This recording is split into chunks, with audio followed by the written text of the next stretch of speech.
ನೀನು ಒಂದು ಕ್ಷಣ ನನ್ನ ಮುಂದೆ ನಿಂತರೆ ನಾನು ಏನು ಮಾಡುತ್ತೇನೆಂದು ನನಗೆ ತಿಳಿಯದು. ಇಲ್ಲಿಂದ ಹೊರಟು ಹೋಗು. ಆಯ್ಸ ಕಟ.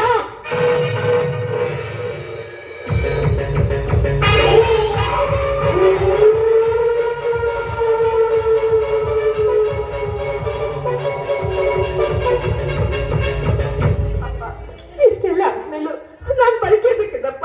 ಇಲ್ಲಪ್ಪ, ನನ್ನ ಬದುಕಿರ್ಬಾರ್ದಪ್ಪ, ಬದುಕಿರ್ಬಾರ್ದಪ್ಪ. ಅಳಬೇಡಮ್ಮ, ಶಾಂತಳ. ಸಮಾಜದಲ್ಲಿ ಹೆಣ್ಣು ಒಂಟಿಯಾಗಿ ಕಂಡಾಗ ದುಷ್ಟರ ಕಾಟ ತಪ್ಪಲಾರದಮ್ಮ. ನಾನು ಇರುವಾಗಲೇ ಇಷ್ಟೊಂದು ದುಷ್ಟತನ ನಡೆಯುತ್ತಿರುವಾಗ ನಾಳೆ ನಾನು ಸತ್ತರೆ ನಿನಗೆ ಯಾರು ಗತಿಯಮ್ಮ ಭಾರತಿ? ನಿನ್ನ ಬಾಳು ಹಾಳಾಗಬಾರದೆಂದರೆ ನನ್ನ ಮನಸ್ಸಿನಲ್ಲಿ ಒಂದು ನಿರ್ಧಾರ ಮಾಡಿರುವೆ. ನನ್ನ ಮಾತು ನಡೆಸಿಕೊಡುದೀಯ ಭಾರತಿ? ತಾಯಿಯನ್ನು ಕಳೆದುಕೊಂಡು ತಪ್ಪಲೇ ಅದ ನನಗೆ. ನನ್ನ ಪಾಲಿನ ದೇವರಾಗಿ ನನ್ನ ಲಾಲಿಸಿ ಪಾಲಿಸಿ ಚುಪ್ಪತ ಮಾಡಿದ್ದೀರ. ಅದರಲ್ಲಿ ನಿಮ್ಮ ಮಾತು ನಡೆಸ್ಕೊಡ್ದು ಇರ್ತೀರಾ? ಅದೇನಂತ ಹೇಳಿಯಪ್ಪ, ನಿಮ್ಮ ಮಾತು ಯಾವ್ದಿದ್ರು ನಡೆಸ್ಕೊಡ್ತೀನಿ. ಭಾರತಿ, ದೇವರು ಎಲ್ಲವನ್ನು ಕೊಟ್ಟಿದ್ದಾನೆ. ಮೂಢನಂಬಿಕೆ ನಂಬಿ ಬದುಕಬಾರದಮ್ಮ. ಈಗ ನನಗೂ ವಯಸ್ಸಾಗ್ತಾ ಬರ್ತಾ ಇದೆ. ಯಾವಾಗ ಏನಾಗುತ್ತೆ ನನಗೆ ತಿಳಿಯದು. ಇಂಥ ಪರಿಸ್ಥಿತಿಯಲ್ಲಿ ನನ್ನ ಮಾತು ಒಪ್ಪಬೇಕಲ್ಲಮ್ಮ ನೀನು. ನಿಮ್ಮ ಯಾವ ಮಾತಿದ್ರು ನಡೆಸ್ಕೊಡ್ತೀನಪ್ಪ, ನಾನು ನಡೆಸ್ಕೊಡ್ತೀನಿ. ಹಾಗಿದ್ದರೆ ನನಗೆ ವಚನ ನೀಡಮ್ಮ. ನಿಮ್ಮ ಯಾವ ಮಾತಿದ್ರು ನಡೆಸ್ಕೊಡ್ತೀನಿ ಅಂತ ನನಗೆ ವಚನ. ಭಾರತಿ, ನೀನು ಮತ್ತೊಂದು ಮದುವೆ ಆಗಬೇಕಮ್ಮ.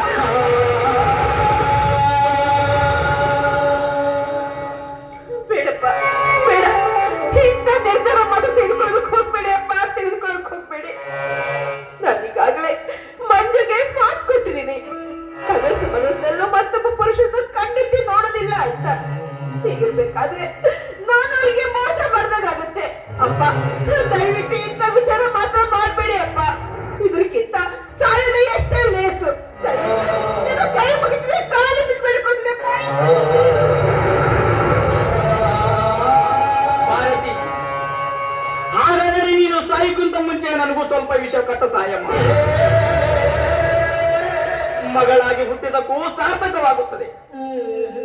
ಹೆತ್ತವರು ತನ್ನ ಮಕ್ಕಳ ಹಿತವನ್ನೇ ಬಯಸುತ್ತಾರೆ ಹೊರತು ಹೀನ ಕೃತ್ಯಕ್ಕಲ್ಲಮ್ಮ ಭಾರತಿ. ನಿನ್ನ ಹಠವೇ ಮುಖ್ಯವಾದರೆ ನಿನ್ನ ತಂದೆಯ ಕಣ್ಣಾರೆ ಹುಡುಕಿಬಿಡಮ್ಮ.